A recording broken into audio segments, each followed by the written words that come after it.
Alfabet. W lese na zemi leża błekadost malińczych wietewków. Smutny je nasz kawel, jest są wietewka. Niech nas nie uszaneje, wszedce nas depcą.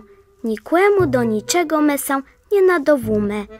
No wezi, jako bidno stareszka, łeb zemał, weznie do dum i spoli w picku, żeby i cepło było. Doździele łecesza ją i sosterka. Ty wcale nie wisz, co jo wymyśla. My nauczymy ledzy czytać. A ceż to je ta cikłe? Co cepłewim?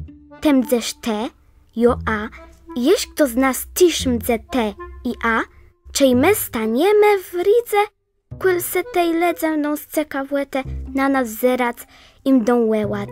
Tata, a czej do nas dołączy są jesz el i o, tej ledzem dą łełac, lato.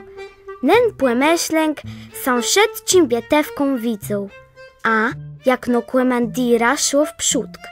Slode za nim szło B, C, D, a na końcu szło Z. Szłe wszedci letre, ja ci cyso mumę w alfabice.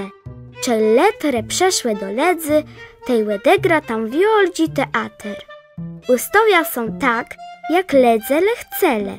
A czy lud łyzdrzą, że ne malincze wietewci rozmieją nazwać każdechną rzecz tejże. Łestańta znamana w jedno, letre łestałe i tak ledze nauczele sa czytać.